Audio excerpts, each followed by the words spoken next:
Hello friends, welcome back to my channel Utkarsh classes class 10th YT में। तो आप कैसे हैं दोस्तों? और काश आप सब अच्छे होंगे और मैं भी अच्छा ही हूँ और मस्त होंगे, स्वस्थ होंगे। ठीक है। तो पिछली वीडियो में हमने बात किया था कि प्रकाश का प्रतिबिंब के बारे में, दर्पण के बारे में और पार्श्व उत्क्रमण के बारे में। प्रकाश का परावर्तन जो पिछली वीडियो थी लेक्चर 2 था, उसमें हमने यही 3 टॉपिक पे बात की थी। प्रतिबिंब था और दर्पण था और पार्श्व उत्क्रमण था। आज हम बात करेंगे, आज की जो हमारा लेक्चर 3 है, जो कि चैप्टर भौतिक विज्ञान का पहला चैप्टर है, जिसका नाम है प्रकाश का परावर्तन तथा अपवर्तन। उसके बारे में आज उसमें हम बात करेंगे कि गोलीय दर्पण किसे कहते हैं और गोलीय दर्पण से संबंधित कुछ परिभाषाओं के बारे में जानेंगे, संबंधित कुछ तत्वों के बारे में जानेंगे, कुछ ट्रिक्स के बारे में जानेंगे कि कैसे गोलीय दर्पण में हम किसी भी प्रतिबिंब को बनाते हैं, गोलीय दर्पण द्वारा हमारा कैसे प्रतिबिंब बनता है, अवतल या उत्तल दर्पण द्वारा हमारा कैसे प्रतिबिंब बनता है। उन्हीं सारी बातों को हम जानेंगे। तो अगर वीडियो में अगर आप और आपसे हम एक वादा और करते हैं कि आपको हम फिजिक्स में 100 में 100 नंबर अगर लाने का वादा करते हैं। पूरी वीडियो में बने रहिएगा, पूरे अंत तक देखिएगा। तो आइए अब हम इस वीडियो को स्टार्ट करते हैं। ठीक है। तो अब हम देखेंगे कि उससे पहले हम स्टार्ट करने से पहले कुछ हम महत्वपूर्ण बिंदुओं को देख लेते हैं। ठीक है। महत्वपूर्ण बिंदुओं को देखेंगे तो देखेंगे कि गोलीय दर्पण से प्रकाश का परावर्तन होता है। ठीक है। गोलीय दर्पण से प्रकाश का परावर्तन होता है। जैसे पूछ दे अगर कि क्या गोलीय दर्पण से प्रकाश का परावर्तन होता है या नहीं होता है, तो आप बताएंगे कि गोलीय दर्पण से प्रकाश का परावर्तन होता है। ठीक है। उसके बाद फिर जहां पर प्रकाश की, ठीक, और अगर पूछ दे कि प्रतिबिंब, ठीक, और आगे देखते हैं उसके बारे में कि जहां पर प्रकाश किरणें मिलती हैं या मिलती हुई, जहां पर प्रकाश किरणें मिलती हैं या मिलती हुई प्रतीत होती हैं, वहां पर प्रतिबिंब का निर्माण होता है। मतलब कि हमने बताया भी था वास्तविक और आभासी प्रतिबिंब में कि जहां पर प्रकाश किरणें वास्तव में मिलती हैं उसे हम वास्तविक प्रतिबिंब कहते हैं, और जहां पर अब मिलती हुई प्रतीत होती है उसे हम आभासी प्रतिबिंब कहते हैं। ठीक है। तो यहाँ पर क्या है कि जहां पर प्रकाश किरणें मिलती हैं या मिलती हुई प्रतीत होती हैं, वहां पर प्रतिबिंब का निर्माण होता है। अर्थात कि जहां पर प्रकाश किरणें मिलती हैं या मिलती हुई प्रतीत होती हैं, वहां पर हमारा प्रतिबिंब बनता है। जैसे हम अपने शीशे में अपने चेहरे को देखते हैं तो हमारी जो आकृति है वो शीशे में बनती है, तो वहां पर प्रतिबिंब बनता है, इमेज हमारी बनती है, तो वहीं पर प्रतिबिंब बनता है। वहां पर मिलती हुई प्रतीत होती है हमारी निकली हुई बिंदु जो होती है, प्रकाश किरणें हमारे हमारे शरीर से परावर्तन के पश्चात उस शीशे पर मिलती हुई प्रतीत होती है, जहां पर हमारा प्रतिबिंब बनता है। ठीक है। तो जहां पर प्रकाश किरणें मिलती हैं या मिलती हुई प्रतीत होती हैं, वहां पर प्रतिबिंब का निर्माण होता है। ठीक। आगे बात करेंगे कि प्रतिबिंब की स्थिति दर्पण पर वस्तु की स्थिति पर निर्भर करती है। प्रतिबिंब की स्थिति जो है दर्पण पर, प्रतिबिंब की स्थिति अगर पूछ ले कि प्रतिबिंब दर्पण पर प्रतिबिंब की स्थिति कहां निर्भर करती है, तो आपका जो उत्तर रहेगा वो रहेगा कि वस्तु की स्थिति पर निर्भर करती है। कहां पर? वस्तु की स्थिति पर। मतलब कि प्रतिबिंब में कोई भी दर्पण से, किसी भी दर्पण से या किसी भी दर्पण में प्रतिबिंब उतनी ही दूरी पर बनेगा जितनी दूरी पर आप अपनी वस्तु को रखेंगे। अगर हम शीशे से 50 मीटर की दूरी पे खड़े हैं तो शीशे में हमारा प्रतिबिंब उतनी 50 मीटर की दूरी पर ही बनेगा, ना कि 20 मीटर की दूरी बने। ठीक है। तो प्रतिबिंब की स्थिति दर्पण पर वस्तु की स्थिति पर ही निर्भर करती है। ये हमारे कुछ महत्वपूर्ण बिंदु थे, इंपॉर्टेंट टॉपिक्स थे, उनको हमने देखा। आगे अब हम बात करेंगे कि गोलीय दर्पण और गोलीय दर्पण से संबंधित परिभाषाओं के बारे में। ठीक है। तो अभी हम देखेंगे कि गोलीय दर्पण के बारे में। ठीक है। तो गोलीय दर्पण को देखते हैं कि किसी कांच के खोखले गोले को काटकर उसके एक भाग पर कलई अथवा दूसरे भाग को परावर्तक पृष्ठ बना दे तो प्राप्त दर्पण गोलीय दर्पण कहलाता है। यह दो प्रकार के होते हैं, अवतल और उत्तल। इसकी बात हम अभी आगे करेंगे। पहले इसके बारे में जानते हैं कि किसी कांच के खोखले गोले को काटकर उसके एक भाग पर कलई अथवा दूसरे भाग को परावर्तक पृष्ठ बना दे तो प्राप्त दर्पण गोलीय दर्पण कहलाता है। मतलब कि आप किसी कांच के खोखले गोले को लें जो कि अंदर से खोखला हो, ठीक है, उसको काटेंगे या तो उसको फोड़ दें और उसके एक भाग को उठाएं। ठीक है। जैसे मान लीजिए, ऐसे समझते हैं हम कि मान लीजिए, ठीक है, कि आप किसी कांच के खोखले गोले को ले रहे हैं, उसको फोड़िए और उसका एक भाग उठाइए। ठीक है। तो वो गोला आकार जो रहेगा, जैसे मान लीजिए एक गोला खोखला गोला था, ये कांच का खोखला गोला है। ठीक है। इसको आपने 20 से ऐसे काट दिया। क्या कर दिया? ऐसे 20 से काट दिया। अब इसका एक भाग लीजिए, या तो ये या तो ये। ठीक है। तो इसको लेंगे तो क्या प्राप्त होगा? ये एक भाग प्राप्त होगा। ठीक है। क्या प्राप्त होगा? ये एक भाग प्राप्त होगा। अब इसके एक तल को कलई कर दीजिए। मतलब कलई किससे की जाती है? पारे से की जाती है, पारे या सिल्वर का, चांदी का पेंट कर दिया जाता है, ठीक है, हम लोग कलई पॉलिश कर देते हैं, ठीक है। अब एक भाग को कलई कर दिया हमने तथा दूसरे भाग को परावर्तक पृष्ठ बना दिया। ये जो दूसरा भाग है यह परावर्तक पृष्ठ है, इससे किरणें परावर्तित होती हैं, ठीक है, यह परावर्तक पृष्ठ है, ठीक। तो प्राप्त दर्पण जो हमें मिलता है ये हमारा जो होता है गोलीय दर्पण होता है, ठीक है। क्या होता है? गोलीय दर्पण होता है। इसके बाद अब हम बात करेंगे कि दो गोलीय दर्पण के दो हमने बताया आपको ना, गोलीय दर्पण के कितने प्रकार होते हैं? दो प्रकार होते हैं, पहला अवतल, दूसरा उत्तल दर्पण।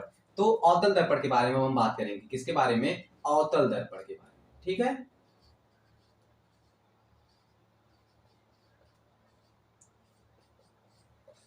ठीक है, अवतल दर्पण के बारे में देखेंगे कि वह गोलीय दर्पण जिसका परावर्तक पृष्ठ दबा होता है, जिसका परावर्तक पृष्ठ अंदर की ओर दबा होता है, अर्थात परावर्तन दबे हुए भाग से होता है, ठीक है, उसे हम अवतल दर्पण कहते हैं। अवतल दर्पण कहते हैं। देखिए जैसे कि वह गोलीय दर्पण, ठीक, वह गोलीय दर्पण जिनका परावर्तक पृष्ठ अंदर की ओर दबा होता है, वह गोलीय दर्पण, ठीक है, जिसका परावर्तक पृष्ठ अंदर की ओर दबा होता है, धसा होता है, ठीक है, तथा उभरे हुए भाग को कलई किया रह जाता है।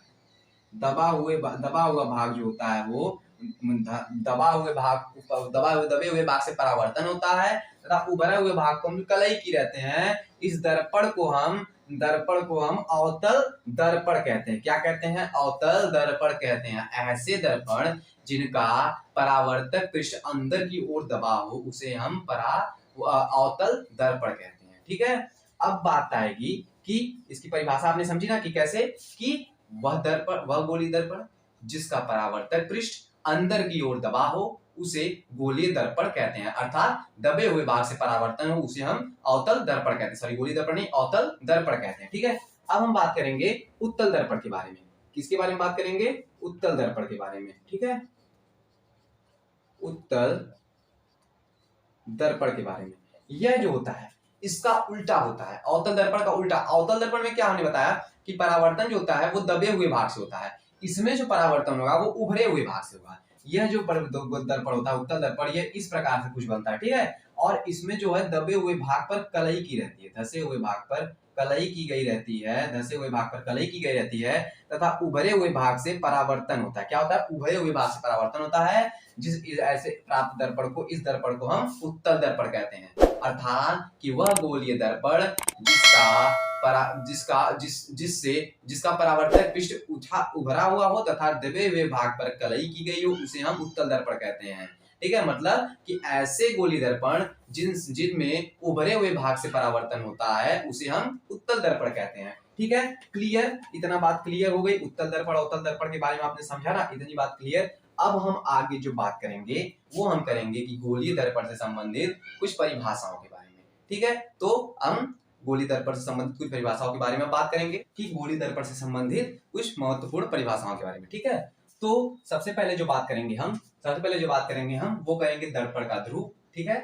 उसके बाद फिर वक्रता केंद्र के बारे में, फिर वक्रता त्रिज्या के बारे में, उसके बाद फिर मुख्य अक्ष के बारे में और दर्पण का द्वारक किसे कहते हैं उसके बाद उसको देखेंगे, और मुख्य फोकस के बारे में, और उसके बाद फिर फोकस दूरी के बारे में और फोकस तल के बारे में।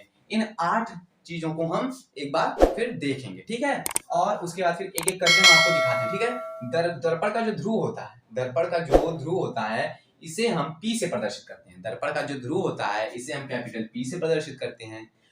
वक्रता केंद्र को कैपिटल C से प्रदर्शित करते हैं और वक्रता त्रिज्या को R से। त्रिज्या आप जानते हैं कि त्रिज्या को जो लोग मैथ पढ़ते होंगे वो लोग जानते होंगे कि त्रिज्या को हम स्मॉल r से प्रदर्शित करते हैं, ठीक है। उसके बाद फिर मुख्य अक्ष को हम एक रेखा होती है, इसको हम बताएंगे, इसे नहीं किसी चीज से डिनोट करते हैं। और दर्पण का जो द्वारक होता है ये M1 और M2 होता है, ठीक है। उसके बाद फिर मुख्य फोकस को हम F से प्रदर्शित, कैपिटल F से प्रदर्शित करते हैं और फोकस दूरी को स्मॉल F से प्रदर्शित करते हैं, ठीक है। अब हम बात करेंगे, एक एक करके बात करेंगे, ठीक है। तो आइए मैं बगल में बात करते हैं, एक एक चीज को हम आपको समझाएंगे, ठीक है। इसको हम थोड़ा इरेज कर देते हैं और अब पहले बात करेंगे दर्पण का द्वारक। अब दर्पण का द्वारक देखिएगा किसे कहते हैं, पहले सुन लीजिए परिभाषा इसकी, कि दर्पण का द्वारक गोलीय दर्पण के परावर्तक पृष्ठ के मध्य बिंदु, ठीक है, गोलीय दर्पण के परावर्तक पृष्ठ के मध्य बिंदु को दर्पण का ध्रुव कहते हैं। सॉरी, दर्पण का द्वारक नहीं, दर्पण का ध्रुव कहते हैं, ठीक है, देखेंगे इधर ध्रुव कहाँ होता है, ये देखिए ये गोली दर्पण है, चाहे ये हुआ, चाहे उत्तल हुआ, अवतल हुआ, चाहे उत्तल हुआ, ठीक है, इसको हम कलई कर देते हैं, ठीक है, कलई हम कर देते हैं, इन दोनों को कलई कर दिया हमने। ओके, उसके बाद फिर हम इसको देखिए, ये आपका ये जो है ये और ये, ठीक है, तो ये गोलीय दर्पण के परावर्तक पृष्ठ है, इतना इतना ये जो क्या है परावर्तक पृष्ठ है, परावर्तक पृष्ठ के मध्य बिंदु को मान लीजिए ये मध्य बिंदु हमारा है, ठीक है, ये हमारा मध्य बिंदु है और इसमें जो है ये मध्य बिंदु है, ठीक है, इस मध्य बिंदु को हम दर्पण का ध्रुव कहते हैं, जिसे हम P से प्रदर्शित करते हैं। किससे प्रदर्शित करते हैं? P से प्रदर्शित करते हैं, ठीक है, मतलब कि गोली दर्पण के परावर्तक पृष्ठ के मध्य बिंदु को हम दर्पण का ध्रुव कहते हैं। क्लियर? ठीक है, उसके बाद फिर बात आती है वक्रता केंद्र की। ठीक, अब इसके कहें तो गोली दर्पण जिस खोखले गोले का काटा गया भाग होता है, ठीक है, तो ये जो गोली दर्पण है, ये जिस खोखले, मान लो ये जो गोली दर्पण इसी खोखले गोले का काटा गया भाग, हमने इसी को काटा है, ठीक है, अब जिस खोखले गोले का काटा गया भाग होता है उसके केंद्र वक्र को, ठीक, इसका केंद्र क्या रहेगा? इसका केंद्र यही तो रहेगा ना, इसका केंद्र यही होगा ना, तो उसके केंद्र को गोली दर्पण जिस खोखले गोले का काटा गया वह भाग होता है, जिस खोखले गोले का काटा गया भाग होता है उस खोखले गोले के केंद्र को हम दर्पण का वक्रता केंद्र कहते हैं। ठीक है, तो यह वक्रता केंद्र है। अब इसका काटा गया भाग मतलब ये आधा यहाँ दर्पण ध्रुव, अब आधा यहाँ पे क्या आ जाएगा, यहाँ पे हमारा जो है ये वक्रता केंद्र है। ठीक है, इतनी बात क्लियर हो गई कि दर्पण खोखले गोले का काटा गया वह भाग जिसका केंद्र खोखले गोले का काटा गया वह गोली दर्पण जिस खोखले गोले का काटा गया भाग रहता है उस खोखले गोले के केंद्र को हम वक्रता केंद्र दर्पण का वक्रता केंद्र कहते हैं। ठीक है, अब हम बात सी से प्रदर्शित वक्रता केंद्र आपको समझ में आया ना, जिसे सी से प्रदर्शित करते हैं। ठीक, उसके बाद अब बात आएगी कि वक्रता त्रिज्या की।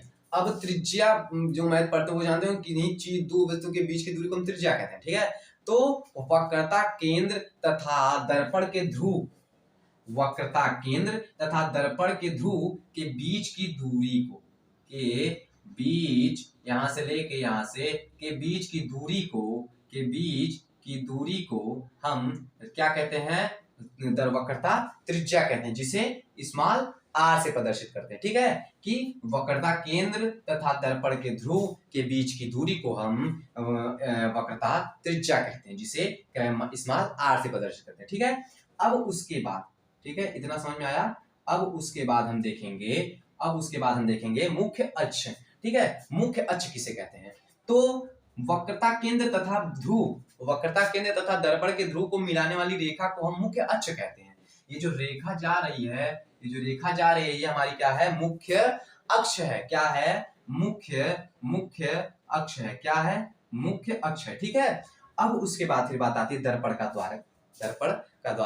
गोली दर्पण के व्यास को हम दर्पण का द्वारक कहते हैं। व्यास समझिएगा। अब गोली दर्पण के द्वारक में क्या बताया था, इसे किससे प्रदर्शित करते हैं? M1 और M2 से प्रदर्शित। ठीक है, अब व्यास जो है, व्यास क्या है? एक व्यास ये है आपका, एक व्यास ये है। अब इसे हम M1 से प्रदर्शित करते हैं और इसे हम M2 से प्रदर्शित करते हैं। ठीक है, क्लियर। बात आती है मुख्य फोकस की। मुख्य फोकस देखेंगे। मुख्य फोकस की परिभाषा सुनिएगा कि मुख्य अक्ष के समांतर प्रकाश किरणें परावर्तन के पश्चात या अपवर्तन के पश्चात जिस बिंदु से होकर गुजरती हैं उस बिंदु को हम मुख्य फोकस कहते हैं। समझिएगा, जैसे ये मान लीजिए मुख्य अक्ष के समांतर प्रकाश किरणें आपतित हो रही हैं। अब ये जिस बिंदु से होकर गुजरेंगी, ठीक है, जिस बिंदु से होकर गुजरेंगी, अब देखिए ये यहाँ से आपतित हुई, इस बिंदु से होकर गुजरी, ये आपतित हुई यहाँ से। ठीक है, तो जिस बिंदु से होकर गुजरेंगे मतलब इस बिंदु को हम मुख्य फोकस कहेंगे। ठीक है, मतलब मुख्य अक्ष के समांतर प्रकाश किरणें जिस बिंदु से होकर गुजरती हैं परावर्तन के पश्चात उस बिंदु को हम मुख्य फोकस कहते हैं। इतनी बात क्लियर। अब फोकस दूरी की बात करें तो वक्रता केंद्र तथा मुख्य फोकस के बीच की दूरी को फोकस दूरी कहते हैं। वक्रता केंद्र तथा मुख्य फोकस के बीच की दूरी को, ये जो इसके बीच की दूरी है, इसके और इसके बीच की जो दूरी है, इसे हम फोकस दूरी कहते हैं, जिसे स्मॉल f से प्रदर्शित करते हैं। बात क्लियर। फोकस तल की अगर हम बात करें तो इसको हम इरेज करते हैं। फोकस तल की बात करें, फिर से एक बार बना लेते हैं। तो फोकस तल की हम अगर बात करें तो फोकस तल देखिएगा कि देखिए ये हमारा ध्रुव हो गया, ये हमारा वक्रता केंद्र हो गया, और ये मान लीजिए हमारी फोकस दूरी हो गई। ठीक है, ये हमारी क्या हो गया, फोकस हो गया, मुख्य फोकस हो गया। अब फोकस तल की मुख्य फोकस पर अभिलंबवत रेखा को, मुख्य फोकस पर अभिलंबवत रेखा को मुख्य फोकस नहीं फोकस तल कहते हैं। ठीक है, अभिलंबवत रेखा मतलब इस पे जो अभिलंबवत रेखा, ऐसे मान लीजिए कोई रेखा आ रही है अभिलंबवत इस पे, तो उस रेखा को हम मुख्य फोकस तल कहेंगे। क्लियर, हमने आठों मतलब परिभाषा संबंधित परिभाषाओं को देखा, सबके बारे में हमने बताया कि दर्पण का ध्रुव किसे कहते हैं, वक्रता केंद्र किसे कहते हैं, वक्रता त्रिज्या किसे कहते हैं, मुख्य अक्ष और दर्पण का द्वारक, उसके बाद फिर मुख्य फोकस, फोकस दूरी और फोकस तल, इन सब के बारे में हमने देखा। यही हमारा गोलीय दर्पण संबंधित परिभाषाएं थी। तो अगर वीडियो अच्छी लगी हो तो प्लीज वीडियो को सब्सक्राइब करिएगा और लाइक करिएगा और ज्यादा से ज्यादा इसको शेयर करिएगा। ठीक है।